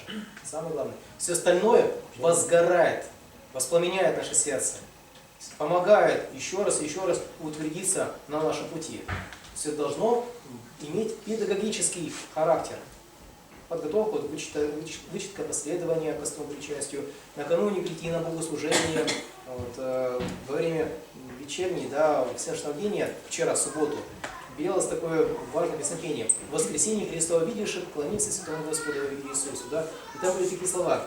«Придите все верние, поклонился святому Христу в воскресенье». Где все верние? Все верние в бане, все верние, то есть верные, телевизор смотрят дома, вечерние какие-нибудь передачи, все верные, там, еще что-то. Нет никого, на службе нет никого. Всеночное бдение, воскресенье. В субботу вечером уже начинается следующий день, воскресный день. Никого нет. Верные все рассеяны. Священнику только остается развести руками и пригреситься, сокрушаться. Господи, дай, чтобы разумение, чтобы все мы служили Тебе истинно. Вот. В воскресенье хотя бы вот эти прийти на утреннюю, кто может больше, кто меньше, но все прийти в воскресенье к Господу. Вот я хотел бы сказать по поводу подготовки, размышляя над ней и читая разные советы, ведь разные были, вот в истории очень разные правила подготовки. Когда-то их не было вообще. Как бы подразумевал, что если ты член церкви, то ты должен быть всегда готов, в любой момент ты должен быть готов, особенно во времена гонений, мученичества. Когда-то это было 7-дневный, например, пост и так далее, причастие раз в год. Сейчас 3 дня считается нормой, а для тех, кто часто причащается, до 1 дня сокращается, или даже 1 вечера, это официальное правило церкви. Но вопрос-то, конечно, не в том, что если ты 3 дня отпостился, 3 дня отмолился и так далее, то ты готов. Что тебе открывает. Вопрос в настройке. Вот мы понимаем, что человек инерционное существо. Да? Если ты прибежал вдруг откуда-нибудь с хоккейного матча, и вдруг вот забежал в дом, а там у людей, ну, допустим, поминки, да? Тебе нужно сколько-то минут или там времени, чтобы как бы переключить свой там, победный и радостный темп, да, на вот тот тон, на тот уровень голоса, на те разговоры, которые вот здесь, вот в этом доме сейчас ведутся. Если ты встречаешь человека, то тебе надо с ним определенное время поговорить, чтобы настроиться, да, вот на его уклад, на его темп, там, речи и так далее, на его мысли. Вот все требует настройки. И в заляпанной грязной одежде, забежав в театр, ты тоже ничего не поймешь, что там поется, что там делается, если ты не настроишься. Вот и одежда, и много что он позволяет к этому. Поэтому пост, молитва, исповедь, она помогает нам настроиться, то есть войти вот в те переживания, чувствования, вот в это смирение, покаяние, в желание соединения с Богом, да, стяжать вот это состояние внутреннего плача о своем несовершенстве для того, чтобы быть достойными встречи с Христом. Это может быть меньше. То есть это может сокращаться и по продолжительности, по интенсивности. Если ты и так, ты весь день вот, трудишься или нет, что ты делаешь. Это может быть больше. Бывает, что человеку и 3 дней недостаточно. Мы же знаем, с каким духом мы приходим. Вот, ну, зайди в какой-нибудь торгово-развлекательный центр, проведи там час, допустим. И иногда дня не хватает для того, чтобы вот этот весь дух вот этого гламура, потребительства, который он там питает, чтобы его изгнать из себя. Вчера вот еду в такси на посещение болящих, и играет Виктор Цой. Я прошу водителя, сделайте, пожалуйста, потише. Потому что вот эта ритмичная музыка, да, вот очень такая вот это вот четкий такой жесткий ритм. Я знаю, что если сейчас вот я 5 минут, пока машина едет, я буду ее слушать, то она весь день, она будет в душе, вот волей-неволей, она будет вот повторяться. Я ему объясню, почему. Сделайте, пожалуйста, потише, потому что она будет постоянно вплетаться в молитву. И вот чтобы постороннее не вплеталось в молитву, да, чтобы максимально душу настроить на молитвенный лад, когда в твоей душе будет вот сам тон вечерних песнопений петь. Почему важно быть на вечерней службе? Потому что ты уже настраиваешься. Получасовая служба настроит тебя как ничто другое. 3 дня поста тебя так не настроит на провождение ночи, да, и на утренний подъем к литургии, и на эти чувства. Получасовая, короткая, вечерняя, уставная служба. Со своими размерами нефтяни, молитв, псалмов и так далее. Вот что такое подготовка. Поэтому тут важно состояние сердца. Тот, кто внимательно за собой следит, он уже сам знает, да, не лежит закон как правило. У нас есть нормы, но эти нормы автоматически не спасают. Эти нормы это, так сказать, верстовые столбы. А там уже, когда ты сам ответственность несешь, ты понимаешь, что выписавшись из больницы или сойдя с поезда, ты можешь где-то сократить время поста, количество молитв. Или ты, да, вот ты запланировал 1,5 часа времени для того, чтобы совершить молны, и вдруг тебе вот звонит за утешением, допустим, человек, или приходит там сосед, или надо вдруг навестить больного, неожиданно. И все твое время съедено, и ты понимаешь, что если ты сейчас спать не ляжешь, то завтра ты вылежишь с режима и с больным желудком 2 дня проходит. Бывает. Я думаю, что здесь нет греха, если ты чувствуешь, что твое сердце готово, и ты можешь, допустим, опустить какую-то часть молитвенного правила, да, и со вниманием почитать. Есть неизменяемое. Минимально это, конечно, последовательность в том случае. Будет совершаться в любом случае. Такой прожиточный минимум. А есть изменения? Это, мне кажется, творчески надо вообще. Но только очень, пожалуйста, эти слова мои правильно поймите, и в том числе те, кто у нас сегодня в записи смотрит. Вот это творчество, это прежде всего ответственность, потому что это не вседозволенность. И даже сама литургия творчества, вы знаете, да, что у нас больше 10 чинопоследовной литургии. То есть Господь нам дал само таинство, что хлеб и вино становятся его телом. А как мы его будем осуществлять? Что мы при этом будем петь? Что мы поставим в начале, когда мы ставим символ веры в литургии появился чуть не сразу. Вот это наше творчество. Вот ту литургию, которую мы сегодня служим, чаще всего, это творчество святителя Иоанна Златоуста. Он составил. Представляете, вот какое дерзновение, какая ответственность перед Богом составить чин, по которому 1700 лет после тебя будут ежедневно в десятках, сотнях тысяч храмов служить литургии. Святителя Василия Великого 10 раз в году мы служим. Да? И еще есть литургия священных даров, Григория Папа, литургия Якова, который наша церковь почти не совершается. Но и также вот мы к своей внутренней жизни мы должны относиться творчески, но это значит прежде всего ответственно. То есть мы должны следить за состоянием своим внутренним и за плодами его. Не вот это вот фарисей, да, я десятину отдал, там отстоял, я не прелюбодействую, не хожу, все в порядке. Благодарю тебя, Господи, за то, что я есть не таков, я не хочет человека. Благодарю тебя, Господи, что я не женщина. Молитва еврея. Простите, это такая обиходная шутка. Да, на самом деле все верно. Самый главный дух. Не то, что мы сделаем, вычитаем и будем идти на причастие, да, а то, что какой у нас дух, какая мотивация.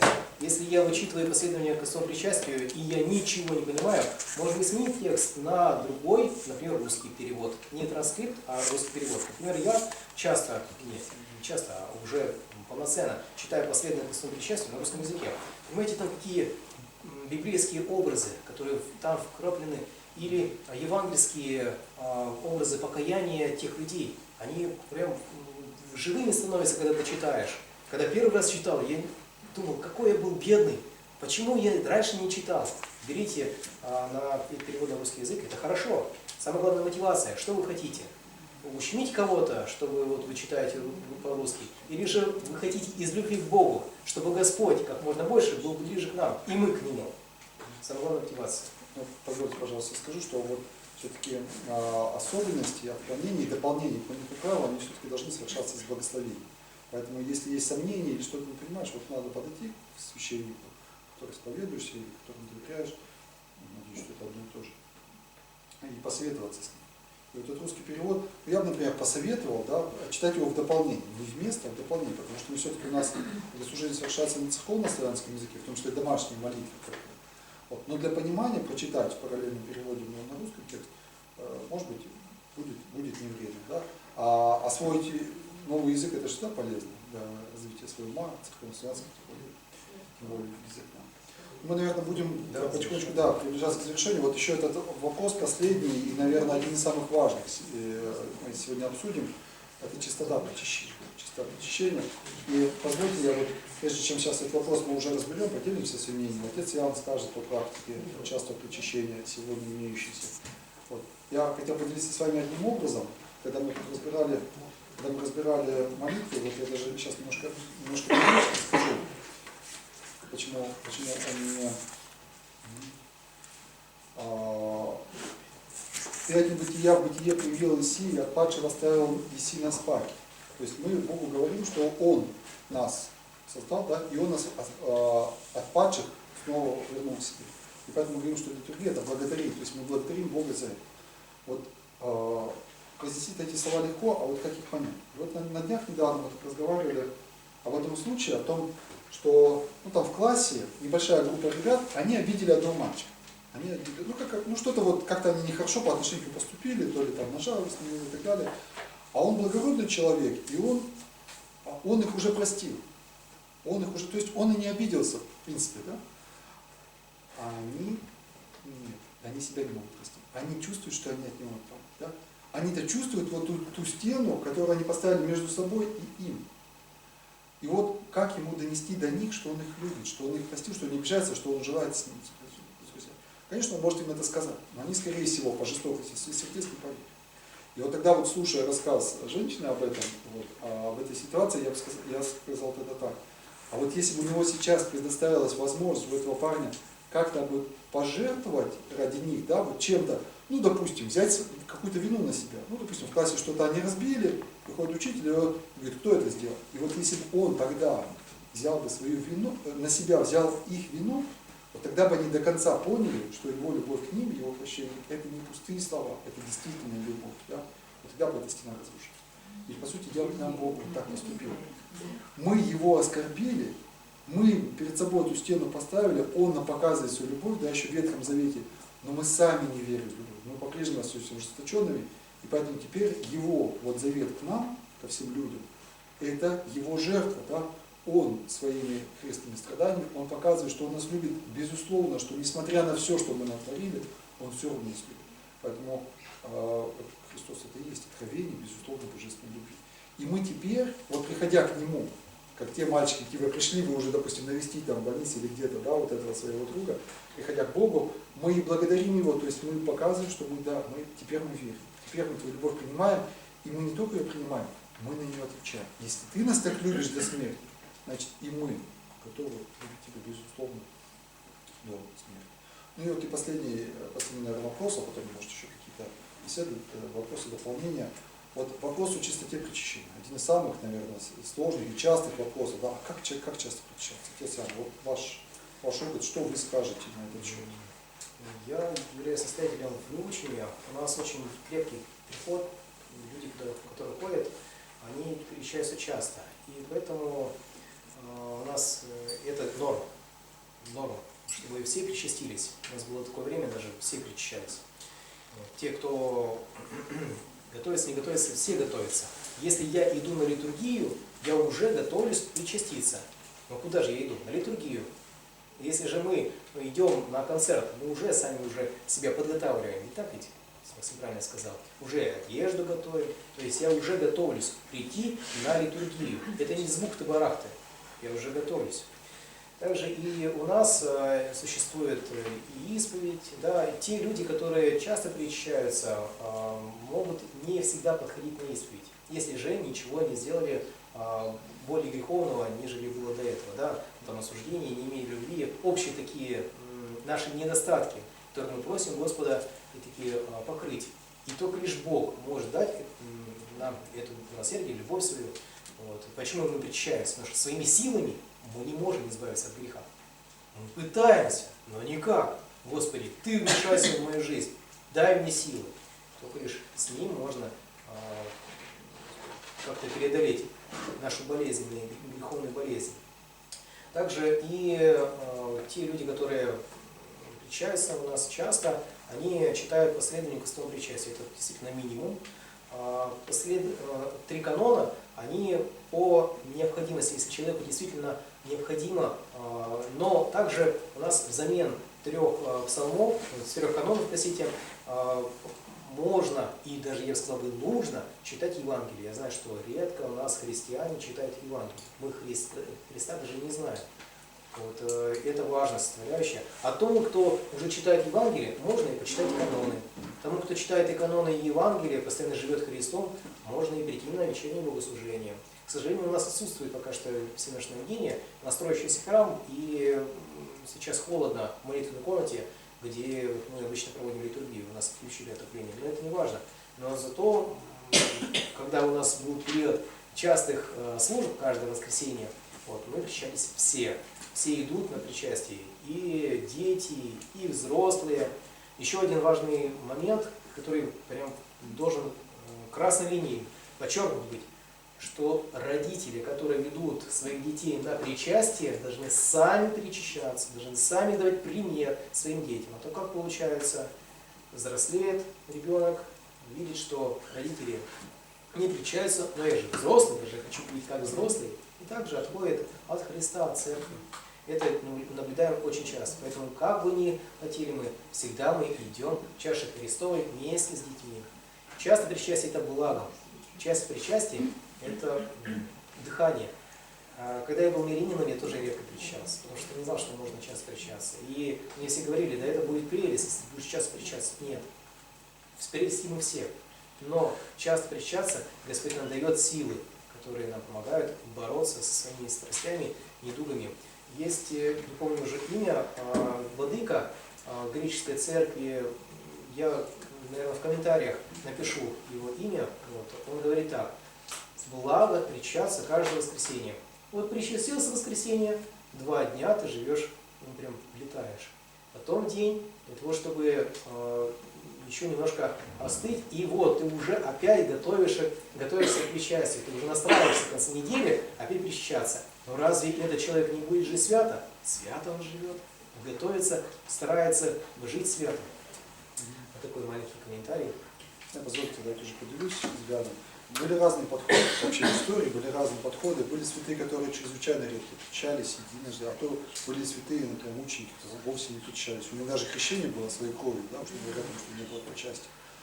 Были практики часто причащения. Василий Великий пишет о причащении 3-4 раза в неделю как норме христианской жизни. Вот сейчас в русской церкви существует в некоторых храмах, в некоторых приходах, в некоторых епархиях практика так называемого частого причащения, когда исповедь совершается в некоторых храмах нашей епархии, когда исповедь совершается действительно по необходимости, когда человек сам чувствует, ну, допустим, или священник может сказать, скажем, исповедующий, когда надо, ну, допустим, не реже раза в месяц, да. Вот. А молитвенное правило сокращается вот до последования по святому причащению, ну, а каноны уже добавляются, Господи, да будет вся. Если он часто причащается. Да, если часто, по желанию. Пост сокращается до 1 дня или даже до 1 вечера, с условием, что человек в меру состояния своего здоровья соблюдает многодневные и однодневные посты. То есть среду-пятницу и многодневные посты. Но это все должно делаться с благословением. То есть разрешение на это есть, но разрешение не значит обязанность. Есть документ, не однажды мы уже его упоминали, об участии верных в Евхаристии. Чтобы еще раз вот в этом участвовать, этот документ принят на уровне православной церкви. То есть это официальное, можно сказать, что это официальное сегодня экономическое правило по поводу участия в Евхаристии. Что все это делается с благословения духовника. И, в принципе, препятствий, вот если душа хочет, если желание есть, препятствий для этого нет. Но это должно быть в меру сил. Это должно быть в меру сил. То есть кричаться часто просто потому, что так делает кто-то, или как кто-то тебе сказал, и ты сам до конца в это не веришь, не уверен, это, конечно, тоже опасно, потому что таким вот лакомством, злоупотреблением. Но если ты хочешь еженедельно, если ты хочешь причащаться каждый раз в литургии, ну, допустим, ходишь раз в неделю, и почему? Ну, а почему бы не ходить? Вечер подержать пост не проблема, да, если ты основной держишь, или там день. Вот, исповедовать, если ничего особого нет исповедовательства, и не подходишь, а если что-то набралось, то тоже это несложно. Что в этом? Трудного ничего нет, и добавить к этому праздники. Вот. Но если у тебя есть на это силы, если есть готовность, есть решимость, потому что ведь мы сказали, что это и ответственность, ты получаешь, с кому много дано, с того много и спросится, и Господь, естественно, за это спросит, чтобы ты не держал это в себе, да? Готов ли ты это нести людям, да? Готов ли ты, понятно, что это будут и скорби, будут и испытания, потому что дары всегда сопровождаются какими-то скорбями, и если ты к этой работе готов, к этой ответственности готов, то прекрасно. Вот. Как и Господь говорит, да, если хочешь быть совершенным, да, бери крест и следуй за мной. Если ты любишь человека, как часто ты готов с ним встречаться, общаться и так далее. Ну, бесконечно практически, да. Сколько вообще, вот, на сон только перерыв, пожалуй, сделать, и все, и ты готов быть с ним постоянно. Так же и здесь. Вот литургия, по сути дела, это трапеза. Вот представим, что мы бы пришли вот кому-то в гости, вот ты пришел в гости, вот накрыт стол, вот ужин праздничный, и ты почему-то не кушаешь. Вот ты пришел, сидишь в уголочке, не кушаешь, разговариваешь, но не кушаешь. Странно. Значит, или ты больной, допустим, таблетки пьешь, тебе нельзя есть, да? Или ты в ссоре с теми, кто кушает, да? Или еще какая-то, или ты уже где-то в другом месте наелся и пришел так, что тебя не вещает. Поэтому на самом деле это наследие вот, в том числе синодального периода, что очень часто мы стоим на службе, мы не причащаемся. По сути дела, мы присутствуем на обеде, но мы не кушаем. И ну, раньше мне это было понятно, а сейчас я даже не представляю, как можно быть на литургии и не причащаться. Как вечерняя это ясно, вечерняя, утренняя это службы там, где нет таинства, и ты на них действительно просто присутствуешь. А литургия она сама по себе предполагает. Поэтому, может быть, опять же, это не надо принимать как совет, а как приказ, то что все, вот, теперь больше нельзя на литургию ходить. И, конечно, надо ходить, тем более, раз такая привычка есть. Но стремиться к тому, чтобы одно совпадало с другим, да, чтобы подтянуть свой духовный уровень, чтобы душа соответствовала тому, что несут ноги в храм, это надо. Так же, как кушаем. Вот мы, если болеем, то мы кушаем мало, да, в меру расходования сил. А если мы интенсивной жизнью живем, мы кушаем чаще, сама пища более насыщенна. Так же и здесь. Если ты служишь людям, если ты там помогаешь нуждающимся, если ты там, допустим, ведешь какие-то уроки, занятия, тебе много надо духовных сил, ты их много отдаешь, то ты понимаешь, что уже просто домашняя молитва эти силы не восполняет. Недостаточно восполнять. Нужно действительно более живое общение с Богом. Если твоя душа просит, то не бойся, если ты где-то в книжке прочитал, что раз в год люди причащались, или 4 раза в год люди причащались. Но кто-то действительно на 1000 рублей в месяц живет. И можно прожить, да, пачка макарон 15 рублей стоит, и с голоду не умрешь. Но мы понимаем, что это действительно прожиточный минимум. Вот только действительно прожить. Вот, а полнокровная жизнь, она гораздо богаче. Так же и здесь. То есть не ограничивая себя ни в верхнюю сторону, ни в нижнюю, а будь честным перед Богом. Вот в этом твоя личная ответственность, и никто тебе снаружи не может сказать. Тебе никто не может сказать, что ты должен причащаться каждую неделю, ты поэтому должен тебя ходить ради галочки. Это неправда. Но и сказать тебе, что раз в год это нормально, а раз в месяц что-то ты зачастил, так тоже никто не имеет права. Никто так такого права не имеет. Поэтому неси здесь, принимай сам решение, неси свою личную ответственность перед Богом. Вот к этому я такой вот разумной, трезвенной духовной жизни я хотел бы призвать всех нас сегодня слушать. Мы, наверное, закончим уже наши монологи. Чувствую усталость нашей аудитории, да. Если есть какие-то вопросы, высказывания в ответ, может быть, что-то мы не разобрали, может, постараемся, не углубляясь, а краткими ответами. Да, пожалуйста. Я бы хотела спросить, иногда бывает так, что душа говорит, хочется не причаститься, а исповедаться, да, сказать что-нибудь для успокоения своей души. А на причастие не идешь, это очень ловко. Допустимо исповедь без Допустимо, но смотрите, что исповедь не подразумевается покаяние как таковое. Исповедь – это настройки. Когда мы батюшку просим, батюшка, вот у меня такие-такие-то проблемы, как вы к врачу приходите, да, вот такие-такие-то симптомы, дайте мне, пожалуйста, тот перечень, что я должна сделать, чтобы вылечиться от той или иной болезни. Да? Также священник, в свою очередь, дает эти инструменты. Но если мы применим правильно эти инструменты, то мы получим выздоровление. А если выздоровление не происходит, да, вот, Господь может не отнимать какую-то болезнь, либо какой-то недуг духовный до конца жизни. И только в конце жизни Он отнимает этот недуг. Но опять-таки не без самого человека. То есть самое главное здесь центр, хоть и вселенной, да, хоть чего, человек, его желание быть со Христом. Главное здесь человек.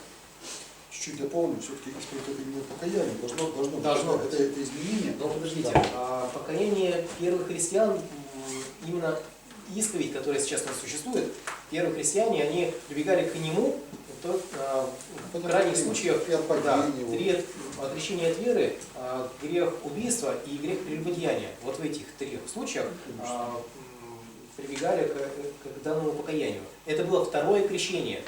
Первое крещение было, а второе крещение, возобновление крещения, да. Поэтому, если ты исповедь, вот где-то оступился, вот, совершил такое, ты не чувствуешь, что это вот глубокое трещина в тебе, сорвался, да, где-то. Это может быть просто покаяние без причащения. Но если ты чувствуешь, что в тебе силы действительно слабеют, и ты, вот, сам грех тебя давит, то просто помыться мало. Надо и помыться, и покушать. Тогда у тебя будут внутри силы, чтобы эту чистоту сохранить. Тогда вот, конечно, исповедь она должна сочетаться с причащением. Исповедь омывают, очищают, а причастие они питают. А внутри силы не подают. Кстати, нас спрашивают, говорят, а что делать, вот, если нет сил ходить в церковь? Что делать, если что делать, если нет сил читать вечернюю молитву? Я тогда немножко в шутку, но на самом деле вполне серьезно отвечаю. Если нет сил ходить в церковь, то надо в нее бежать. Потому что это значит, что ты уже настолько запустил свою духовную жизнь, что тебя уже лукавый даже от этого вот уже отводит. Это значит, надо пересиливать себя и ходить уже не раз в неделю, а 2-3 раза в неделю, чтобы исцелиться от этой вот лени. А если нет сил читать вечернюю молитву, это значит, надо читать вечернюю непременно и к ним еще что-нибудь добавлять. Чтобы, да, и читать их не в конце, когда уже после телевизора, после всего, когда действительно сил нет, а надо давать вот вечерним молитвам лучшие. Вот самые свежие силы. Пришел, поужинал, чуть-чуть там отдохнул, какие-то срочные дела сделал, и вот пока еще вот голова работает, да, пока еще сердце хорошо стучит, пока еще гормональный фон костной не склонится, вот это вот самые свежие силы надо Богу дать. Когда их будет больше. Поэтому и устаем. Я спрашиваю людей, почему мы так вот устаем, столько делать, да. Устаем, потому что не ходим по воскресеньям, потому что не причащаемся. Потому что живем не так, как положено, вот, да, духовный труд, семейный труд, труд на рабочем месте, а просто вот у нас труд на рабочем месте, труд на рабочем месте, труд на рабочем месте, семья тоже отходит на второй план, вот и происходит это выгорание, должно быть чередование того и другого. Седьмой день Богу посвящая в Ветхом Завете же не случайно сказано. Духовные силы восполняют физические, они в свою очередь содействуют духовному. Поэтому этот ритм мы сами себя обкрадываем, сокращая вечерние молитвы и пренебрегая литургией в день воскресный, мы обкрадываем сами себя. А можно сказать, значит, вечерние правила не обязательно читать перед сном, да? Обязательно. Не перед сном. Вечером. По времени? Вечером, да, вечером. Причем, обратите внимание, там в вечернем правиле, там есть основная часть, когда молитва достойна. Вот ее как раз можно прочитать вот на свежие силы, в 6, в 7, даже в 4 часа вечера. А вот концовку Владыка чего-то не читали, вот уже ее перед самым устом. Она и по смыслу. Я просто думала, что надо обязательно перед сном.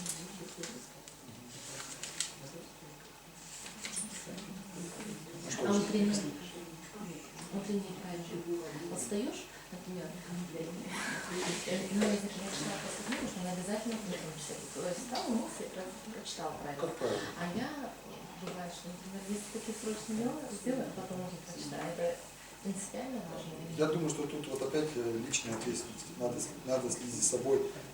Помните Серафим Саровский, да? Он говорит, ты смотри, какое дело на тебе какие плоды дают. Если вы чувствуете, что ваше сердце в порядке, что совесть вас не корит, что вы делаете правильно, значит, для вашего уклада, для вашего семейного положения, это нормально, пусть будет так. Если вы чувствуете, что что-то, что сердце неспокойно, то это, может быть, надо поменять. Или, например, бывает что-то неправильно, например, задаю и читаю его параллельно.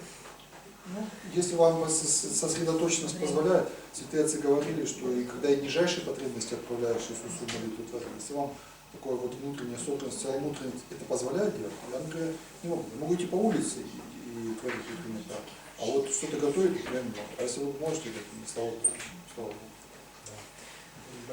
Только единственное, что вот слушать, это, наверное, все-таки не то. Вот иногда говорят, в машине слушают, в наушниках слушают. Нет, молитва это все-таки личное, волевое. Вот почему она трудна, это волевая работа. Поэтому прослушивание ее, оно не заменяет чтение. Сестры, на ваших столах, вот я вам раздавал, да, книжки эти. Если кому-то необходимо, вы можете взять себе. Я уже говорил, что мы эти книги раздаем безвозмездно. Но, опять-таки, не без вашей помощи. Если кто-то хочет и может пожертвовать средства для того, чтобы мы приобрели в дальнейшем книжки, можете подойти к отцу Максиму после занятий и пожертвовать денежку. Потому что, действительно, казначей, да, если сейчас просто умыкаю, мне срочно нужно дальше. Вот, и я хотел бы поручить данное важное писанное издание. Вот, пожалуйста, отнеситесь к этой книге ответственно. Эта книга для того, чтобы вы участвовали в богослужении. Она нужна для тех людей, которые приходят на литургию. Если вы просто возьмите себе и не будете ходить на службу, то она будет без дела. Лучше отдать по назначению. Благодарю вас за внимание. Если что-то лишнее, или так сказать, пусть будет на пользу нам всем.